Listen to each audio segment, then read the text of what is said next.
Hey you folks, Quill18 here, and welcome to another episode of Let's Play Football Manager 2017. It is the second season of Air United, and I don't know why this is, but it seems like every time we play the Hibs, we do so after a very short gap between the previous games. So we played Kilmarnock on the 26th, and here we are on the 30th of December playing the Hibs. So 4 days gap there. We had a 3-day gap last time between games before facing the Hibs. I don't know why that is. It's very frustrating considering they are the strongest team in the league. Now, I did go and give the team an extra day of rest over here, but as you can see, despite the fact that the game's just starting imminently here, our players, there's a lot of people like Ryan Stevenson down at 92%. So I'm thinking we may want to make sure to start with the match sharpness is quite poor. I don't know.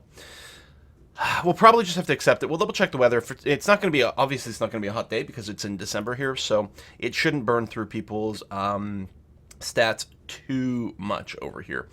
Will Nightingale, you may see as a new player over here. He is a new backup central defender that I have contracted. I've got another one that I'm going to try to bring on, again, relatively cheap backup central defender. We're talking about sort of a general lack of people in that overall area. It's only 22 over here. Unfortunately, doesn't have like a smoking hot natural fitness, so he's not going to develop physically that much, but he does have, the height and jumping reach. Not great at the heading.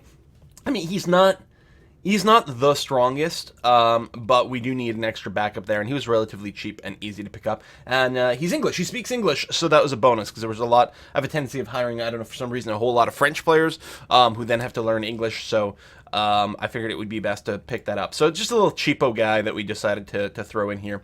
And yeah, we'll be working on him soon, so I guess we're going to go with this, which should be okay. I don't know if there's someone I should sub in and out somewhere. With Ross Docherty still injured, we probably still Brian Gilmore here is an extra midfielder option. Although Paul Kearney could also play in the midfield. I don't know. Maybe I'm overdoing it there. I might actually want. You know what? Let's do it. Let's bring in Will here instead of Brian Gilmore as our substitute. He's not as used to the formation, but that will give us an extra option for the defenders there. So we got two people who are defenders. We've got up to two center midfielders. Alan Forrest available as potentially a right winger or even potentially a striker. Or, actually, he can technically be put into any of the forward midfielder roles here. And then Craig McGuffey. Again, still a little bit concerned about exactly how we're going to play him. We might try him as a false 9 today instead of playing him as a poacher, and we'll see how that goes. So, match preview. 3 degrees, a little raining, a very good pitch, lots of tickets sold. A lot of people want to see us probably lose to the Hibernians again. Average referee, no injuries reported on either side. And yeah, again, we are second in the league overall with a pretty decent gap of 5 points between us and Kilmarnock. But the Hibs well ahead of the pack, 8 points ahead of us, quite secure in first place, at least for now. So we'll see how it goes. So I'm going to go ahead and start with this team. Yes, we'll have to give a number to Will Nightingale over here. We'll just auto-number him, number 34. Welcome to the team. And let's get the match engine warmed up here. So, I think we're going to be playing on standard strategy here because we're playing at home, but against a stronger team. So we'll sort of split the difference between aggressive and defensive and hope that works out.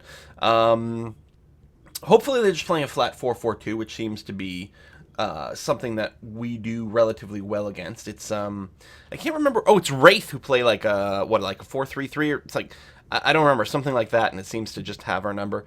You can't separate the two sides. No, I think the Hibs are definitely the favorite here, especially with no injuries. So yeah, 4-4-2, and opposition instructions. If I say this, tackle everyone hard. Yeah, no. McIlburney is not that fast. We might keep him permanently marked. And Graham, actually, neither one of them are particularly speedy. So let's go ahead and tight mark both of them and call that good enough. Oh, damn it. That's not what I want to do. I want to hit continue, not apply advice to team. So yeah, we'll stick to them like glue. We can give them a morale boost. Listen, I want you to crush these guys. Fully expect you to keep our run going and win this match. Guess that's okay. I could go ahead. You know what? Let's go and do the passionate talk. We haven't done it in a little bit. We're gonna get some boosts. Yeah, morale's going up. Excellent. Good. Not much in the defender situation, but Start match. Definitely raining. We are in the white and black stripes as per usual. The Hibs are in their green. And, oh, okay, our offense continues going. Andy Gigan gets it to Gary Fraser, who's having a hard time dumping it off to the wings. Caleb Crane, who sends it far forward, probably to Vincent LeBaron, but apparently that didn't work out. LeBaron clears that free kick, but it's still going. He clears it out of the 18-yard box, but that was it. But we're going to get a goal kick out of this. All right, let me make sure we are in extended highlights. I think that's kind of the sweet spot over there. They've got 2 shots on already. 3 minutes in. Now I'm wondering if we should go to more defensive mentality. Gary Fraser injured, like, right away. How badly? Badly enough that he needs a change. What the hell? Potential foot injury. 6 minutes into the game, we're having to do our first substitute. All right, we're going to bring on the unsharp Gary Crawford here, or Robbie Crawford. He is happy playing in a box-to-box midfielder role, so I guess we're going to do that, but I'm not particularly pleased at all. You know what? And with that, we are going to drop back to a more counter mentality. Because if we're dropping players already, we may have to slow our tempo a little bit. And if we don't have our first choice of players, we may have to go and play more defensively. 10 minutes in, they've got 10 shots on. I'm almost wondering if I should go full defensive, but we'll have to say that counter is good enough. And remember, our team, we're coming in here not even all that rested. What an awful game this is going to be. If we can grind this out to a 0-0, I should probably be quite pleased. But, oh, nice save. I was sure that was going to go in. 7 shots on, 2 on target, 1 clear-cut chance. Possession has swung back in our favor here, which is probably going to be a little bit more expected if we're going to be playing a little bit more of a lower tempo, lower risk game. All right. Body block there. It is going to lead to a corner, though. Come on, get this ball out of here. Our pass completion rate is terrible.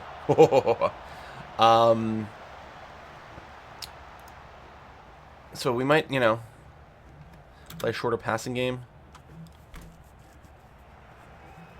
I mean, that might not be it. Because that might actually not help. Well, it will help a little bit. The pitch is still good. So with the rain, and actually it stopped raining here. If the pitch quality is still good, yeah, we might have to go to... Alright, let's play a shorter passing game. And we're going to remove exploit the flanks because it might confuse the thing. I think we're having a hard time. I mean, we don't have, like, dump ball out to the flanks, but it still might, you know, confuse things a little bit. So we'll go ahead and do that. And, goddamn, all we do is just keep clearing the ball, keep clearing the ball. We could put, like, play out defense to encourage people not to dump the ball at the defensive zone. But honestly, I think that there's just too great of a chance that that will cause an interception in our defensive zone and lead to the Hibs scoring here. All right, well, we can still come out with a win today. Yeah, maybe I should have just yelled at them a little bit more aggressively here. Tony, what's your problem, man? You need to, yeah, I'm not happy with your performance. 6.5, come on. Still no real movement.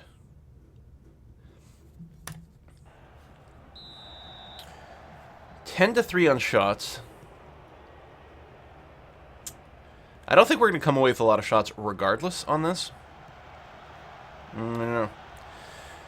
All right, Robbie Crawford. It's your chance. Hopefully you'll be able to show some stuff. Ryan Stevenson with a free kick. He scored on this thing before. Is he going to be able to keep possession here? He does. Gets it back to Tony Ralston. Tony Ralston just dumps it. And, yeah, none of that worked out very well. Are you kidding me? We have another injury? A bruised thigh. Now, he might be able to bounce back from that. A little bit, yeah.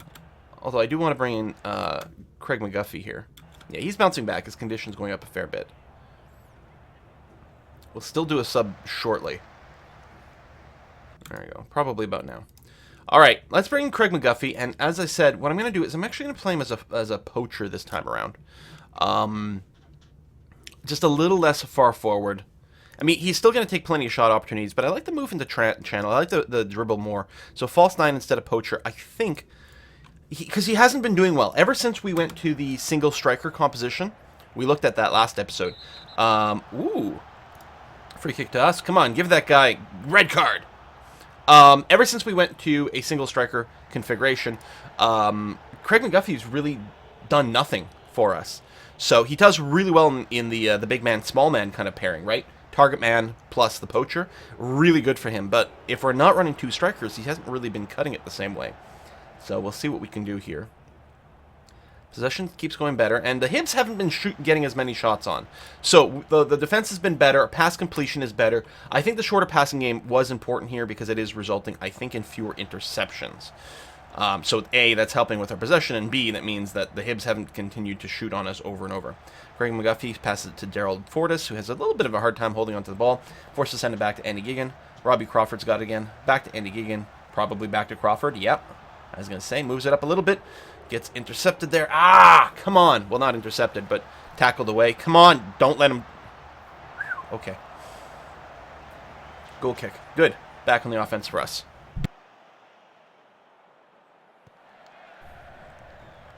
Come on, Daryl. Get it?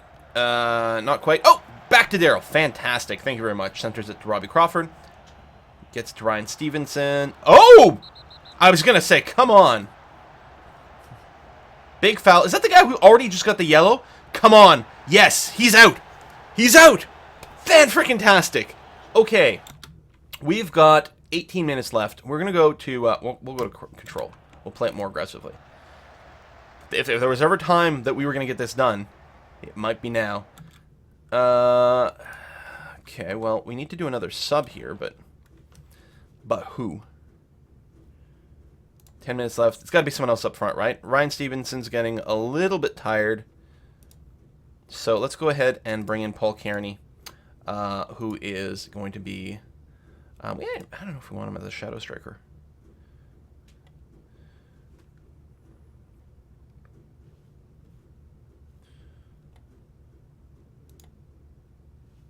Nope. Yeah, it switched to the wrong thing. Sometimes it does that. It doesn't update this side of things. I think it has to do with where your mouse was or something like that. Just get him to take more shots.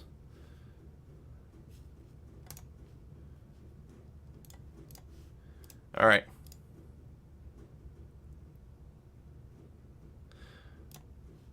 Let's see what we can do. Another fresh pair of legs, a little closer up front. Caleb Crane tosses it to Vincent LeBaron, sends it over to Robbie Crawford. Back to Crane, who's going to no.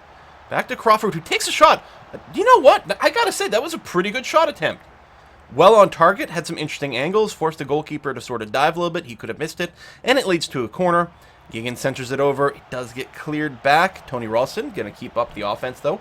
5 minutes. Probably we're going to, with all the injuries, because we got another injury in the second half, right? Yeah, we did. I'm going to guess that it's probably going to go to like 93, maybe even 94 minutes. We'll see. Oh, a big foul there. Lamy, I'm surprised he held on to the ball so long, but... Okay, not another card, which is... Doesn't make much of a difference at this point, probably. Caleb Crane. Back to Crawford, who's going to get pinned down pretty quick. Kearney. Nice pass forward to Crane, who crosses it over to Andy Gigan, who takes a long shot. You know what? That was a beautiful shot. Really drilled with power. And again, leads to another corner. That could have easily gone in here. We've got to just keep this offense going. I don't think I'm going to make any more changes to the structure. We've already moved to be a fair bit more offensive than before. Curry really took his time actually getting to that ball there. Gets it over to Lamy. Lamy's probably going to send it back, actually. Hard to see. Oh, no, he's got a couple angles. Over to Paul Kearney. Oh! Gets tackled away. And a throw into it. That was weird. It looked like this Pollitt guy, like, drove it out of play, but I suspect he was trying to chase it and just couldn't quite cut it.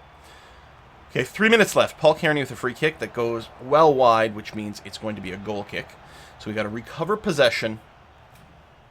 I think it's going to end in a 0-0 draw, and honestly, against the Hibs, I think I've got to be relatively satisfied with that, despite the fact that we're at home, and despite the fact that we're a man up, especially given how weak the first half was. So we're going to get a whistle anytime now, especially since we're not right in the middle of an offense. There we go, possession change. That's full time. I think I've got to be okay with it, that they played well. They did play well, didn't they? Some did, some didn't. I don't know, I might just confuse them if I say something like that. We'll be like, just be calm about it. There were some positives for sure. You know what? Unlucky. There we go. Just, the calmer ones tend to have less of a dramatic shift, so even if you choose wrong, it's not such a big deal. So I'm really worried about Gary Fraser's injury here. and how serious it might actually be. 5 to 7 weeks sprained ankle. Jamie Thomas, 2 to 3 days, although he might not be back at full strength for a little while. McGuffey vows to end Gold Drought. Yeah, well, that would be real nice, buddy. That would be real nice. So we're gonna remove you. When's our next game? In 3 days. Good God, they're really, really pushing us here. I'm going to bring Tom Pope in to start. That's going to be fine. For box-to-box midfielder, which is still, I think, a position I'm happy with, we'll go ahead and we'll start Crawford. And then we need to bring in another substitute, probably a midfielder, since we're down a midfielder here. So, Jamie Adams doesn't actually see a lot of play. Might be a good time to bring him in. We got a few possibilities, but there we go. Bring him in as a sub. I hope that that's all right. We got to get some of these people with some more under-20s training. So our next game is going to be away at St. Mirren, so I'm not going to be televising that. So score-wise, we go up to 36. Kilmarnock did get a draw as well, so we're still 5 points apart here. St. Mirren, then Morton. So our next game that we're going to see is going to be a home game against Dunfermline. Since this is just a 4th round in the Scottish Cup, I don't expect we'll televise the game with Dundee United. If we do make it to the next round, I think that'll be the quarterfinals, so then we'll be showcasing that. So, next thing we're probably going to see is Dunfermline, followed by Livingston after that. Hopefully we can knock out at least one away game win. St. Mirren and Morton. One's a little bit higher. St. Mirren's in 5th place, and, kind of pretty similar, but Morton's been having a bit of a worse season. I mean, again, it's not like there's a huge differential in the mid-table area over here. It's not, Livingston and Dundee United who have really, really terrible values. But yeah, Hibs, 44 to 14. Like, we do have a bit of a spread here, but it's really weighted, like such evenness in the middle. I have to say, overall, very pleased about how our season is going. Board conference is quite high because they'd expected mid-table, and we're clearly doing a lot better than that. Obviously, at this point, it feels, with 15 games left, it feels, well, anything could easily happen. We'd have to get, so 3 teams would have to do better than us for us to be outside of the playoff tables. But it's not that hard for them to do that, because if Kilmarnock gets 2 more wins to us, then they're ahead of us. The Wraith and St. Mirren need 3 more wins than we get each in 15 games. But that's not too bad. I mean, in 15 games, let's assume we've got slightly worse than 50-50. So let's say we come out with something like 6 wins, and they come out with 9 wins in 15 games. It's not that bad. It depends on who they're seeing. If maybe they've already gotten past some of their more challenging ones. We'll see. But, I mean, at least we got our point out of playing the Hibs. I don't know. I think we're going okay. As always, really looking forward to finding out what you got to say about some of the strategy and what kind of changes we might want to do. I'm very worried about Craig McGuffey, because I think he could do so much better for us, but I think he needs the dual striker comp. And the question is, do we switch out of this 4-2-3-1 wide? I think the answer has to be no, because it's obviously been doing okay for us. Yeah, we've got a string of 3 draws over here, but still no losses. Clearly, we're doing well in the season to be 2nd overall. So clearly, and I keep having to reassure myself of this, clearly the 4-2-3-1 wide is working. It might not be working for single one of our players, but it's working overall for our team. So, yeah, this is a hard game. Thanks for watching. See you next time.